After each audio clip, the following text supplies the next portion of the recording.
wisdom, prudentia, justice, justitia, temperance, temperantia, courage. fortitudo. Applying ancient philosophy to modern life, this is the Sunday Stoic.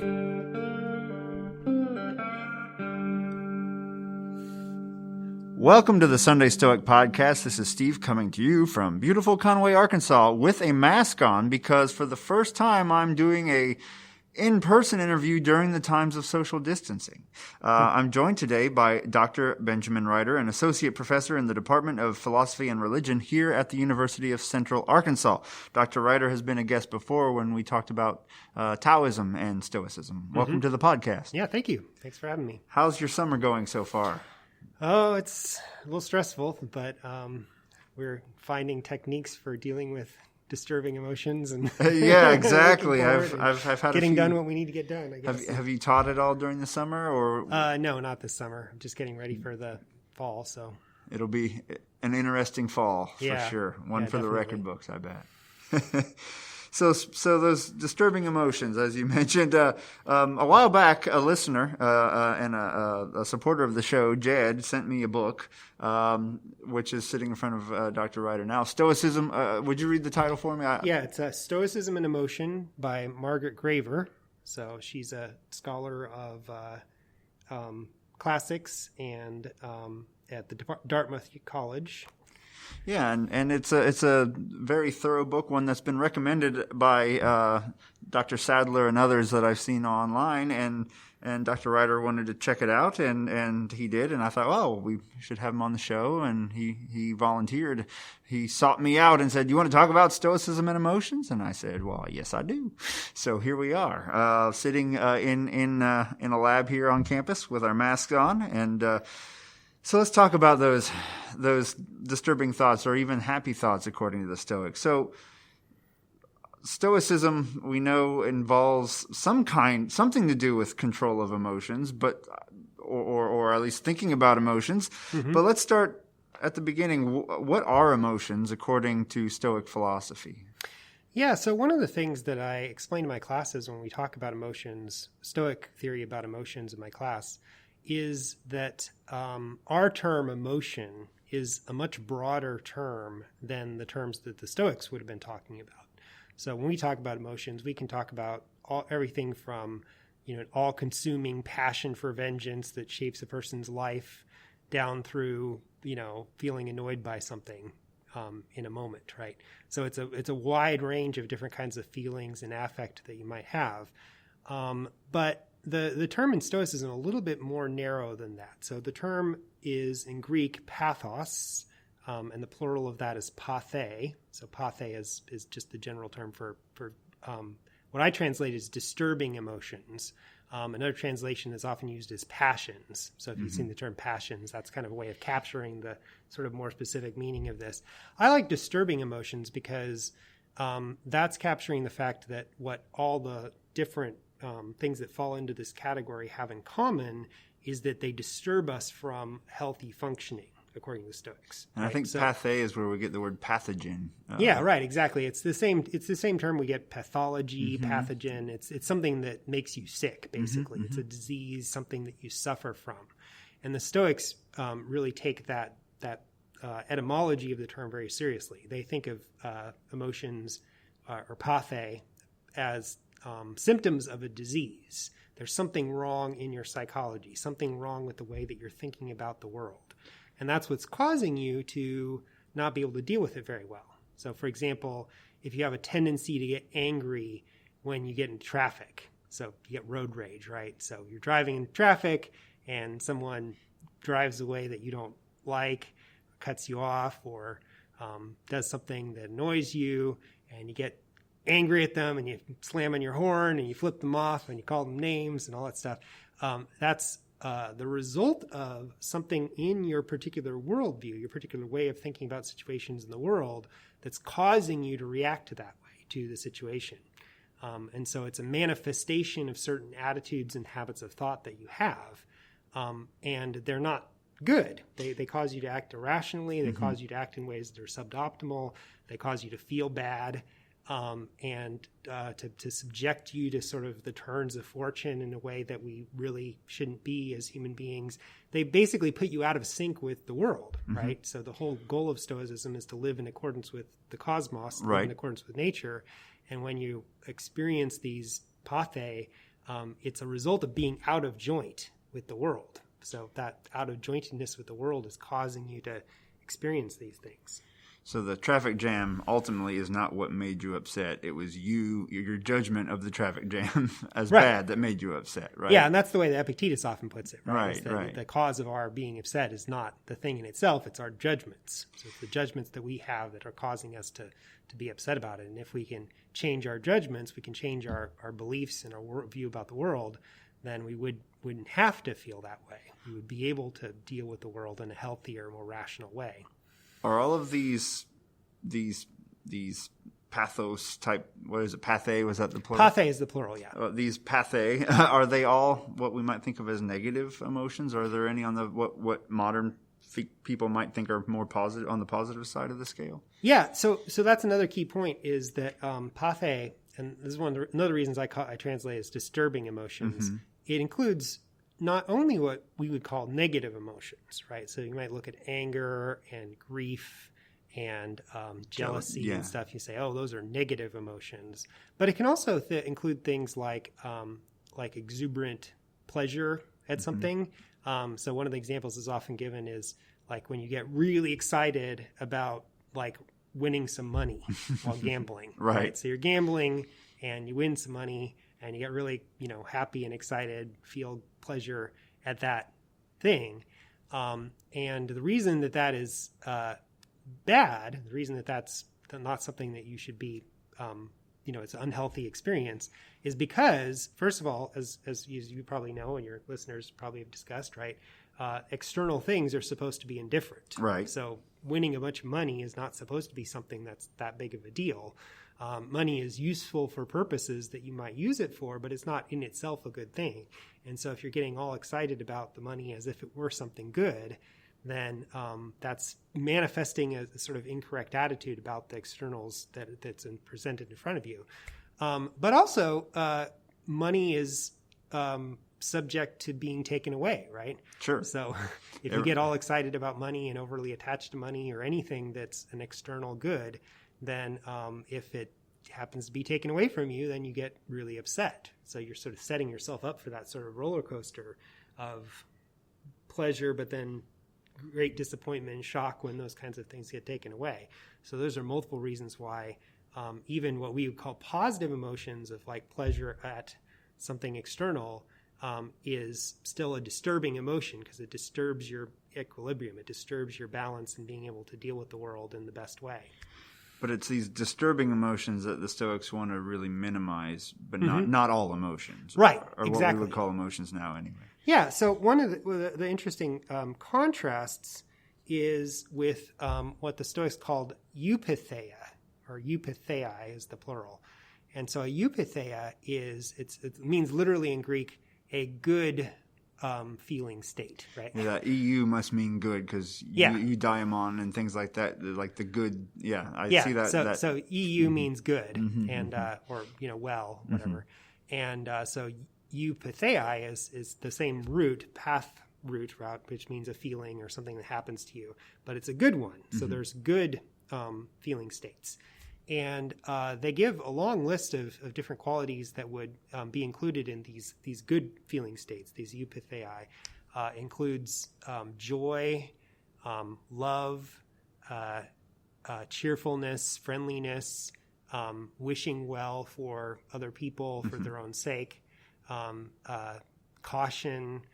So it's a whole list of different attitudes, both towards the present state of things and towards the future, that the Stoics classify as rational.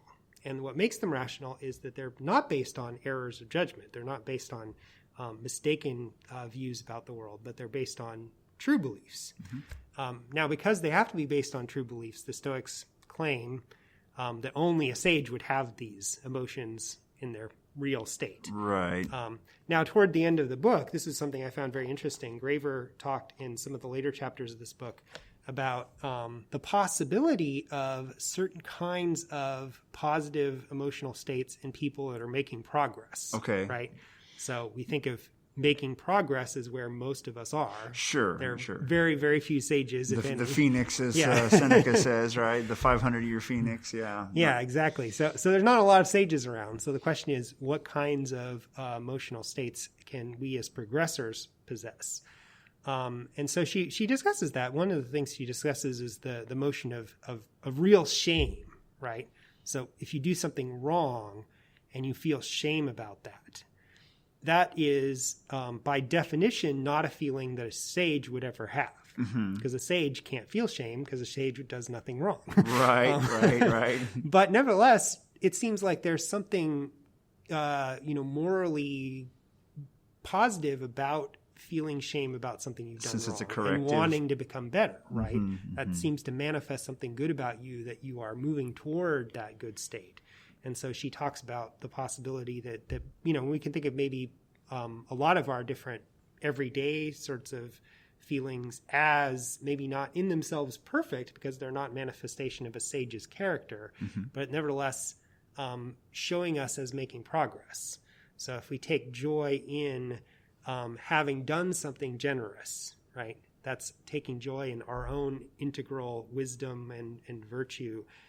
Then that is a manifestation of the kind of joy that a sage feels, even though we're not yet, at that To that point, yeah, Right. yeah. So that's something interesting to think about. And given the sparseness of the text, it's always hard to tell, to what extent the ancient Stoics would have thought about this. But in the resources of the theory, Right. thinking about it as modern Stoics, right, we can sort of think about how those would fit in. If only some of those texts by Zeno and others had not been lost to history, we could have a clearer picture. But... Yeah. There's a text that she references, and she's trying to reconstruct it from later quotations and references from other authors.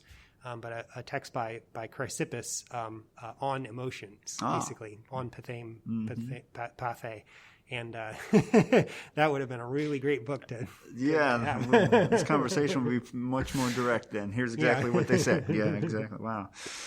Yeah, well, Bill and Ted 3 is coming out soon. Maybe they can take the phone booth back and pick up a copy for us. So what is the difference then between what we might think of as a feeling versus an emotion, like an initial impulse versus a full-fledged emotion then from the Stoic viewpoint, and how did they view that happening?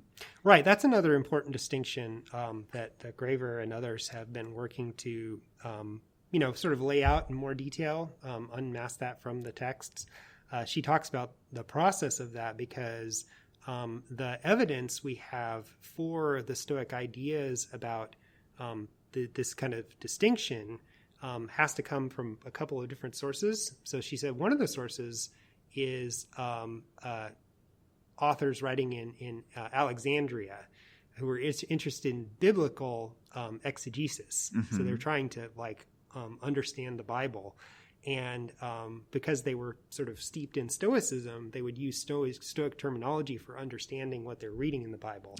And so in particular, they were trying to understand examples in the Old Testament where Moses or another Abraham, like these sort of perfect biblical figures, would seem to experience disturbing emotions, or in the New Testament when Jesus appeared to experience disturbing emotions, right? And they're like, well, these people are supposed to be sages, right? They're supposed to be perfect. Jesus is the Son of God, and Abraham is the chosen prophet of God. Right. So they're not supposed to feel emotions. And so they would explain what was happening there is they weren't actually feeling disturbing emotions. They were experiencing what the Stoics would call preemotions.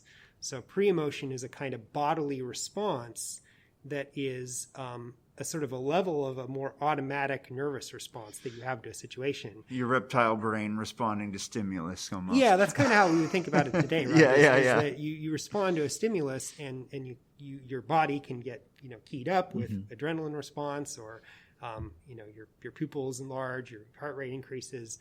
But the Stoics would insist that that's not an emotion in the full sense yet. It's just your body kind of priming you to respond to a situation that's been presented to it that And then your conscious mind, as a rational being, then has the executive control of how you're going to end up responding. So is that the impression from speaking like Epictetus, like right? The first impression, your body kind of responds, and now it's up to you what you do with it next? Yeah, exactly. So there's this impression, and the impression in the case of an emotion is an impression of something that's value laden, right? Because all these emotions are a response to a perceived negative or positive value in the world. So I think you were mentioning before we started talking, like the example of a bear, right? We have bears on our masks since they're our mascots. It's a natural one to bring up. Oh, there's a bear. Okay, right. So I see a bear. I guarantee my pulse goes up. And I'm going to put a value on the experience as probably negative. Unless I'm safe distance away with a nice camera or binoculars, then it might be a positive experience, I guess. Right. Yeah, but exactly. That's actually an example I use in class is, and I started thinking about this after I went to Yellowstone. So I don't know if you've been to Yellowstone. I have, yeah. But, they warn you about the grizzly bears there, and they give you advice about, like, if you see a grizzly bear, here's what you do, and so on.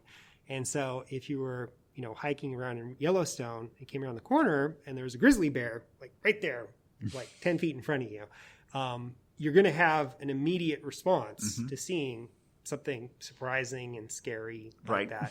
And so your body responds. There's an immediate impression of threat, impression of something bad is imminent in front of you. And then as rational beings, as human beings, we have the ability to think about what we're being presented with and decide what we're going to do with it, right? Are we going to accept the impression or reject the impression, which is the technical terminology the Stoics use. And so if you just sort of go with the way that your impression is sort of priming you, then you'll freak out. So you go, bear, start running away. And as they always tell you at Yellowstone, don't run away from the grizzly bear. They can run a lot faster than you, yeah. Yeah, because that triggers their predatory response, and then they chase you, and then it's over. Bad, so instead, what you need to do is reject the impression. Right, you reject the impression. You keep calm. You slowly back away and try to get away from the bear in a calm, rational sort of way, and that is the more appropriate and better response to that situation. So that's kind of a good model of how a lot of emotional reactions happen. Is that we always have a kind of initial priming, which is based on our initial sort of not thoughtful perception of the situation. And then there's a moment where we can choose whether to accept that impression or reject the impression. And that's where the emotion either happens or doesn't happen. I find with my pathologies, a lot of times I don't sense that window or that ability to choose. It just seems like there's stimulus and then anger is the response, right? Like, was there any input in that book at all on how to build that time to assess the situation rationally rather than just roll with what the impression seems to want you to do? Well, yeah. So there's actually a whole chapter in the book about this this quality that emotions have of being sort of vigorous, right? They push us in a particular direction, and once they get rolling, then they're basically really hard to stop rolling. Self-perpetuating at that point. Yeah, right. And there's metaphors of like something that falls off a cliff, right? So it's on the edge of a cliff, it falls off, and then once it's falling, you can't stop it. It's going. Or if something starts rolling down a hill, like once it gets rolling, its momentum carries it, and you can't stop it from rolling. So the emotions are kind of like that. Once they get that initial push down the hill or off the cliff, then they just go. Right. And it's at that point very hard to be able to arrest them. You've lost control at that point, essentially, of that emotion. And one of the reasons that we perceive that as being inevitable or even out of our control is because once you've gotten in a habit of falling down that particular pathway of thought, it just happens almost without you even thinking about it. It's like a well-trod path. It's easy to go down it almost. Good. You've done it before, right? That's a good metaphor, because it gets worn, right? That pathway in your thought process gets worn, and so then that ends up being the pathway that you fall into. And so in order to get yourself onto a different pathway, it really does take work, right? You have to be able to be self-aware, catch yourself as you're falling onto that habit of thought, and then sort of nudge yourself. No, I'm going this way instead. push yourself in a different direction. Right. And that's what a lot of Epictetus's writings, or even the other Stoic writings in general, was about kind of being aware of that, either with someone else's help or through your own reflections and meditations, and being able to try to talk yourself into or think about developing a different kind of habit of thought. But that's how character develops, right? The way that we develop a character over time is through those kinds of repeated actions that get us onto different kinds of pathways of response. Building better habits, make the more rational path the well-worn trail, and then it becomes more of an automatic response over time, perhaps. Yeah, exactly. And in particular, I think there's a kind of reinforcing quality that happens, that as you develop the more rational path, it actually starts to become easier in itself, because you're putting yourself more in alignment with your nature as a human and with the world around you, right? You're not living out of sync with the world anymore. You're now able to create yourself more as a part of the world, and that's experienced as freedom. So that was one of the interesting things that Graver pointed out in the book, is that wisdom is, for the Stoics, freedom, because you're no longer at the mercy of these reactions that you have that put you at the mercy of other people, cutting or the puppet situations. There's a great passage I love from the handbook, Epictetus's handbook, where he says, why do you hand over your mind to anyone to do what they want with, right? So if you can stop getting upset at what other people say or what other people do, then you're no longer at their mercy. And you're now in your control of yourself. Right. And it seems to me like right now, in the way things are going, it's a good time to really think about that and practice it. There are lots of people arguing about lots of things, and trying to navigate the world as it is could pose some challenges in remaining calm, cool, and collected. Yeah, exactly. But one of the things I thought was really interesting about it is,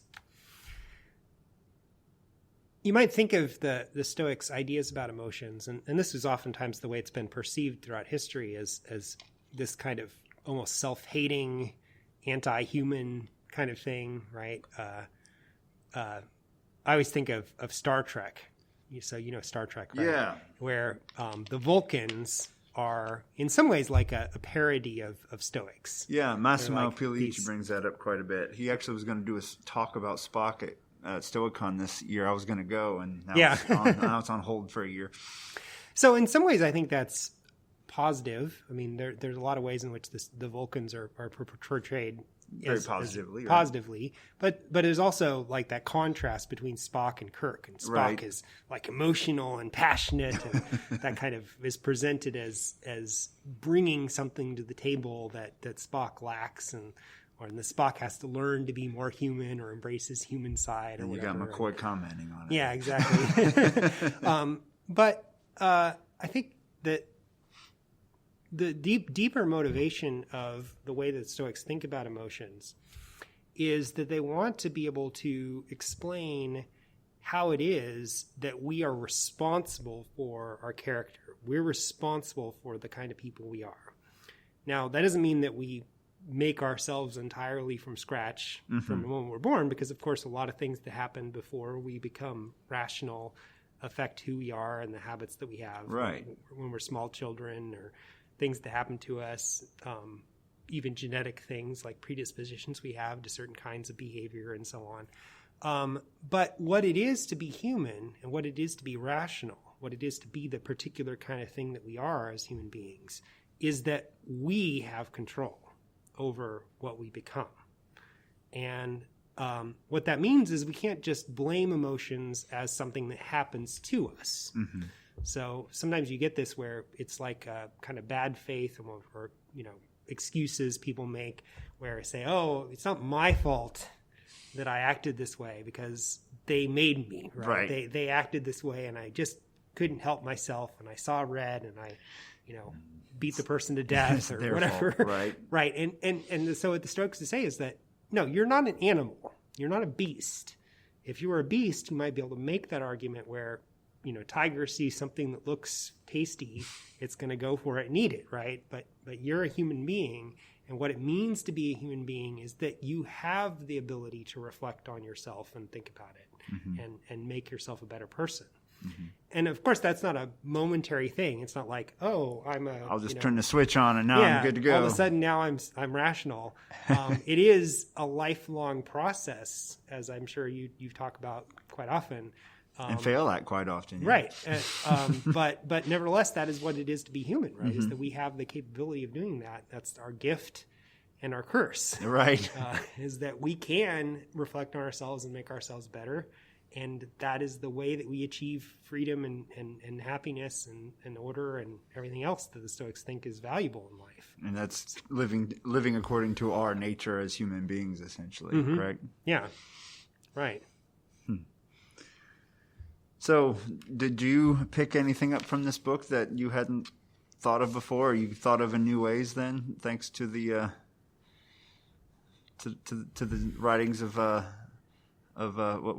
Dr. Graver? Dr. Graver, yeah. I always want to say Gravely. Dr. Graver. Well, mainly that point about the emphasis she put upon freedom and responsibility as a key aspect of the formulation of Stoic theory of emotions. I often think about it in terms of this idea of rationality, because, of course, that's very central to Stoicism. Sure. That the universe is rational and we're rational beings. At least we have the capability, the potential to become rational beings.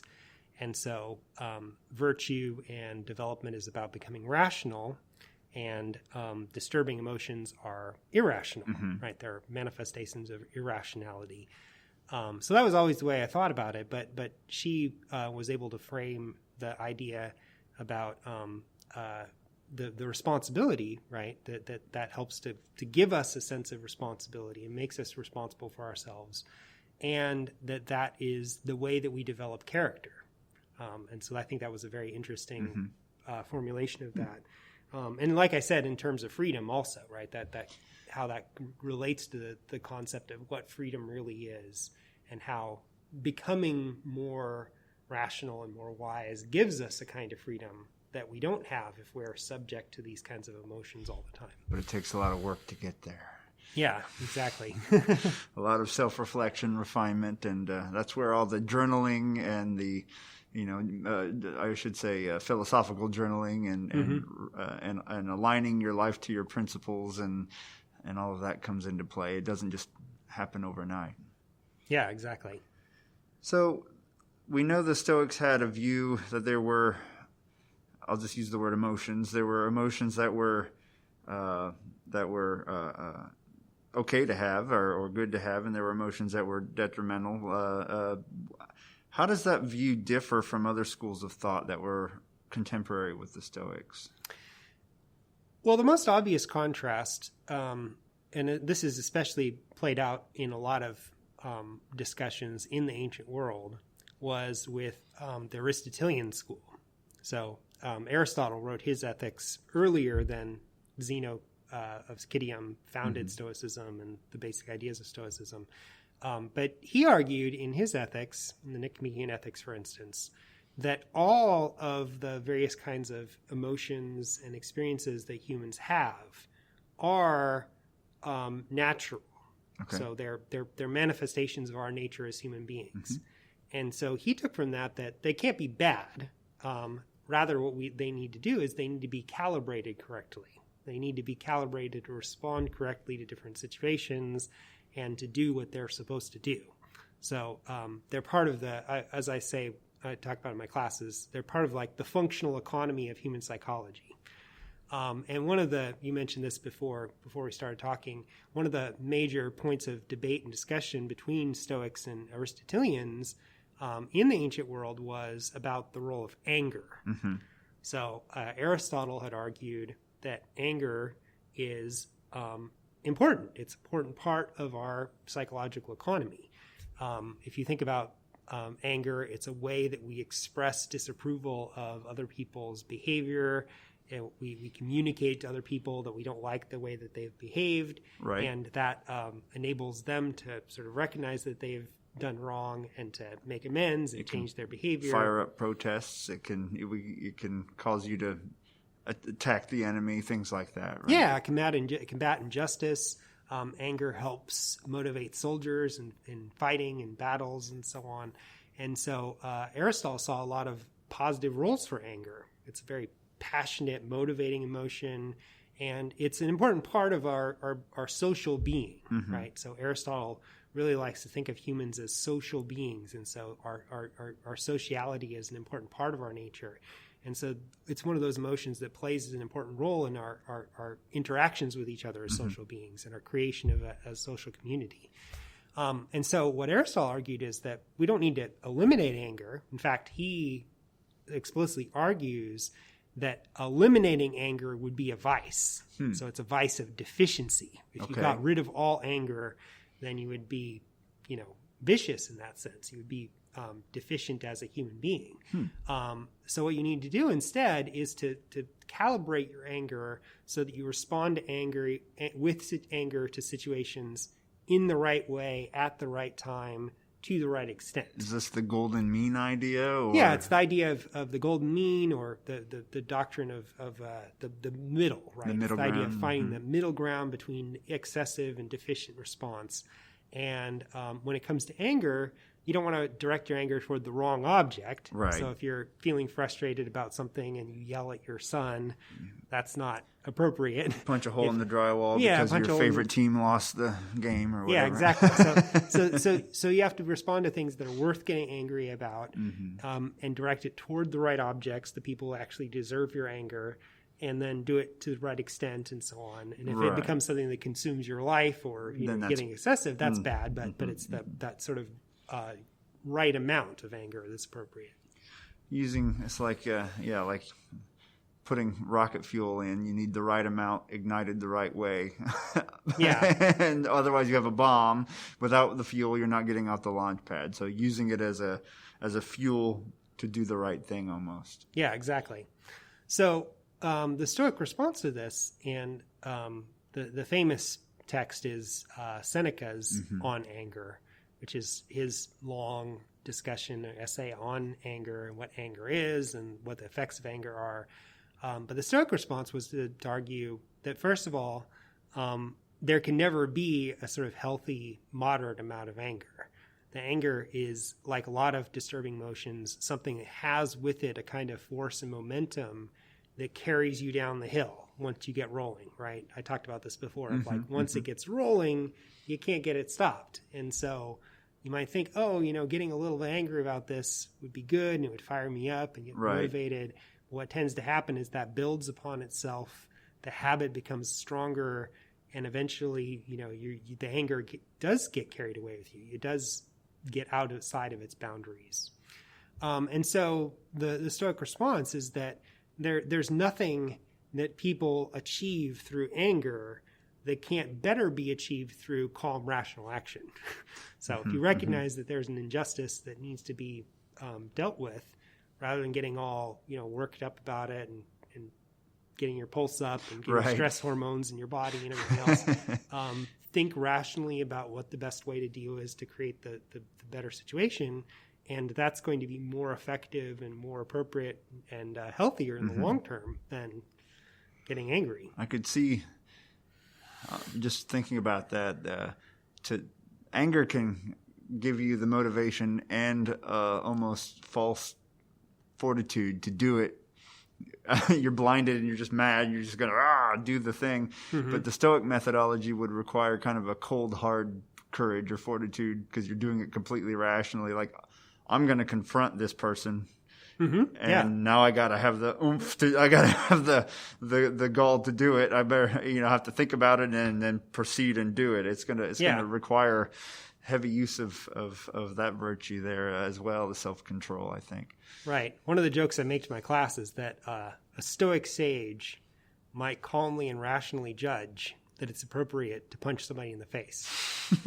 Say, this is the appropriate thing to do right now. Punch this person in the face. Whack. But they wouldn't do it out of being enraged at them or whatever else, wanting to make them hurt or I just whatever needed else. to stop this situation, and this was the way to do it. Yeah, exactly. So if that's what the most appropriate way is to deal with a particular situation, that might be what you would end up doing. But it's better to do that out of that calm judgment rather than out of Blind anger. rage, Yeah. right? Yeah. What did the Epicureans say much about emotions in this way? Well,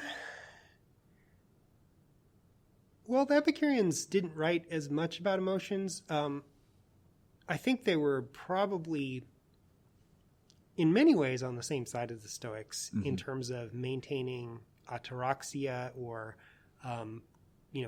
tranquility, peace of mind. And so there's a lot of emotions that we have that just make us feel worked up and stressed out and unhappy and that disturb our tranquility. And so it's better not to indulge in that. But their sort of take on emotions would have been much more empirical in the sense that that being able to say whether an emotion is good or bad is really just a matter of like, how does it affect you? How does it make you feel? Right. They judge everything by the criterion of feeling. Okay. And so if getting angry makes you feel disturbed and upset, don't do that. Then that'd be a bad thing. Um, But if you're like, haha, I really showed that guy, then maybe Yeah. it would be okay in that sense. But for example, like one area where the Stoics and Epicureans seem to have disagreed, and the evidence on this is a little bit thin just because of the loss of texts, but the Epicureans seem to have been okay with grief. Okay. So if someone that you care about dies, then grief is going to be a natural and appropriate response. And of course, you're not feeling happy while you're grieving. Right. But in a way, that's kind of the price that you would be willing to pay in order to have a friend and all the benefits that come with friendship and loving someone and so on. Whereas the Stoics seem to envision that once you become a sage, you would not feel grief at someone dying that you love. You say, well, that's how life works. Yeah, exactly. And this is often where my students, get off the boat with Stoicism. So when we're talking about anger and hatred and jealousy, I can convince probably many of my students that the Stoics were right, that those emotions are counterproductive and disturbing and prevent us from dealing with the world in a healthy way. But when it comes to grief, they're not so sure.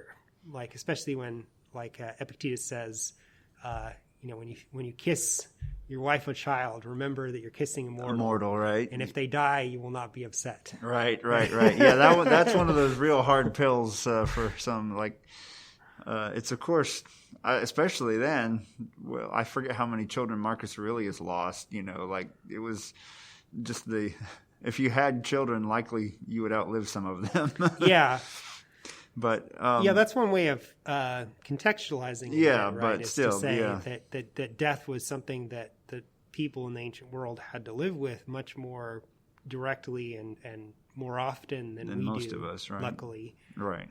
But But I think the general theoretical point has to stand. Like Sure, even sure. if you live in a more medically advanced time, you Right. still have to have that It's same still attitude going- about yeah. your loved ones being mortal. Now, Seneca has several writings about trying to console. I can't remember. There's one or two of those where he knows he's talking to someone who's not a sage, and he takes a softer tone, but says there's a limited span to your grief, but now it's starting to self-perpetuate and it's no longer serving its purpose, and you should try to move on. Seneca sometimes takes a more practical approach, it seems, in his writings from time to time. Yeah, that's one of the things I find almost more interesting in thinking about Stoics is that, of course, you can do a lot of theorizing about what a sage would be like. Right. And apparently that was a major focus for the early Stoics. So for Zeno and Chrysippus and the other early Stoics, they were writing a lot about what would a sage be like? You know, what would an ideal human being be like? And sort of conceptualizing what that ideal human life would look like. But in a way, that's not really useful for most of us, right? Most of us want to know, okay, we're not ideal. What do we do? What do I do? Yeah. And so that's one of the things that's great about the Roman Stoics is that they're more concerned about that question of what do we do as non-ideal humans to cope with where we are. So, you know, if you came up to somebody who was grieving and said, you know, don't feel grief, it's irrational, that doesn't do any good. No. It doesn't help at all. So the challenge, the therapeutic challenge from that point of view is meeting the person where they are and trying to figure out what you can do to help them to make progress from that point where they are. And I think that's a really interesting question and challenge that is not really the focus of this book. Sure. Because this book was the Graver book that we've been talking about is mainly trying to look at the sort of core of Stoic theory of emotion as it was presented by the founders and that kind of question. And so it's not focused as much on the sort of therapeutic aspect of Stoic dealing with emotions that you see in Seneca and Epictetus and Marcus Aurelius. Right. But I noticed that Seneca does talk a bit about what the sage would be like, but once you get to Epictetus, he hardly mentions it at all. So it's like a shift in view. It's more of roles and how you live up to your roles and how to best fill the roles you have, as opposed to how to become the God man, you know, sage that Seneca sometimes writes about. And I'm sure they, as you said, they focused on it even more in the earlier Stoa. So it's interesting to see that progress and that evolution of focus. Wonder how things would have changed if Stoicism hadn't sort of faded out. It kind of faded in and out, I guess, over time. But it has to do a lot with the context in which the texts were composed, right? So with Epictetus, like he didn't even write it, right? The discourses and the handbook was written by Arian, who was a student, and I couldn't imagine how distorted my lectures would be if I was preserved by my students' notes. Right. Yeah, that's always a big question. But for him, for Epictetus himself, like he's dealing with the people in front of him. Yeah. He's dealing with like this person he's talking to or this group of students he's talking to. That's his concern. What can I do for them? How can I help them to think about their lives in a better way or understand the doctrines of Stoicism in a better way? And so that very practical focus leads to the kind of, you know, text that we end up having from him. And then with Seneca, he has the letters, which are meant to be sort of therapeutic documents, right? So as we read the letters, we explore concepts and we think through issues and we reflect on ourselves and so on. But then there's other letters that are or essays that are more theoretical or exploring theoretical concepts and so on. Yeah, there's some strange ones in there from time to time, like whether virtue is corporeal and yeah. Well, everything's corporeal, so yeah, exactly. Yeah. Actually, that was a really interesting. And you mentioned that there's a really interesting thing in here about like how to think about virtue from the point of view of its corporeal nature. Okay. Because the psyche is composed of, the psyche or mind is composed of pneuma. And pneuma is a stuff, right? It's a material substance. And so virtue or vice is manifested in the structural like integrity of an individual's pneuma. So like literally, physically speaking, what is happening when, like, you have a non-virtuous person, like a foolish person, is that their pneuma is very weak. Okay. and not very held together very strong. So it gets pushed around a lot by external forces. So they see a bear and they freak out and they, crash their car and they get all upset and they're, they lose $5 in poker game. And Right. They cry. And so their pneuma is being pushed around a lot by all the external events in a way that doesn't give them any sort of integrity or control grounding, over their life. yeah. Whereas the wise person is where their pneuma is solid, right? It's held together. It's strong. It's forceful. It can deal with any kind of impact from the outside, and so you could actually visualize this as a physical thing. So they were molding an actual physical substance in their mind when they were building this character. And yeah, exactly. So on the level of as we would say the sort of intentional level, then your character is composed of your beliefs and the coherence between your beliefs and the ability of your beliefs to cohere with the world around you and to help you to deal with the world around you and so on. And then on a physical level, it's this stuff and the stuff being sort of organized and structured in this way. Interesting. Yeah. So I think you throw that out as a joke, but it's actually... Well, there it is. Well, thanks for joining the show today. Is there anything else you want to bring up from the book? No. I think that's everything I had in my notes. Are you teaching anything about the ancients this coming semester? Yeah, I have my Greek and Roman philosophy class, which I have every fall. So we'll see how that goes. But that's fun. Where do you start? Where does the lecture begin and where does it end? I usually, I do it different ways. But this semester I'm beginning with Heraclitus. Okay. Which is one of my favorite philosophers. Actually I don't know how much you've read Heraclitus.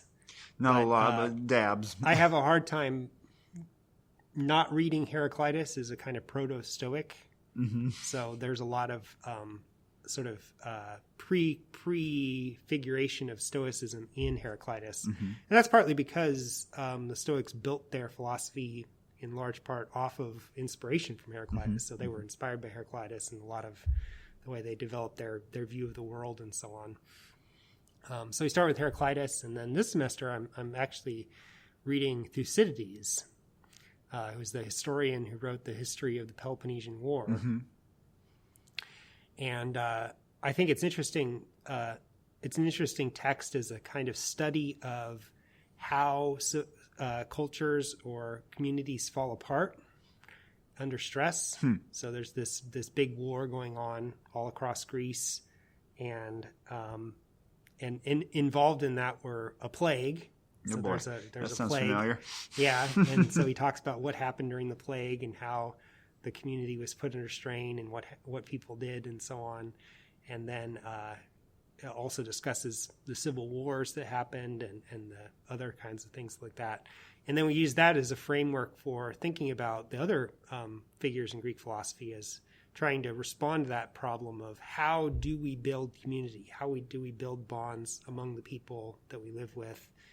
How do we become more than just a collection of people that happen to be living together and actually become a sort of cooperative, mutually supporting community? Right? Okay. Community is something bigger than the sum of its parts.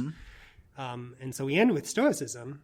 And I'm actually using Marcus Aurelius because I think Marcus Aurelius is the one that brings out this theme of Stoicism most clearly. Oh, yeah. The world community and the sort of connections that we have with other working people. together like the upper and lower rows of teeth and exactly. and all of that stuff. Yeah. So that's sort of the big theme of the semester, and I think it's appropriate for what we're going through right now. That sounds great. Polarization, political polarization, and the other stresses, economic and disease and everything else that's we're under, and thinking about what we do about that. That's great. I can't figure out a way to tie that. I can talk about viruses in biology. Well, thanks for joining the show once again. And, thanks, Steve. And maybe we'll look forward to talking about. We can talk at the end of the semester how your semester went. All right, sounds good. All right, carpe diem.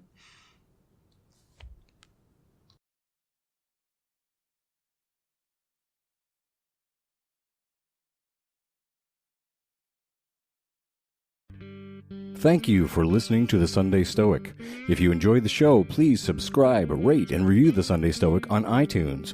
Become a member of the Sunday Stoic team, earn rewards, and be an integral part of the show by becoming a patron at www.patreon.com/SundayStoic. Contact the show by emailing sundaystoic@gmail.com. To find out more, visit www.sundaystoicpodcast.com. And as Steve always says, Carpe Diem.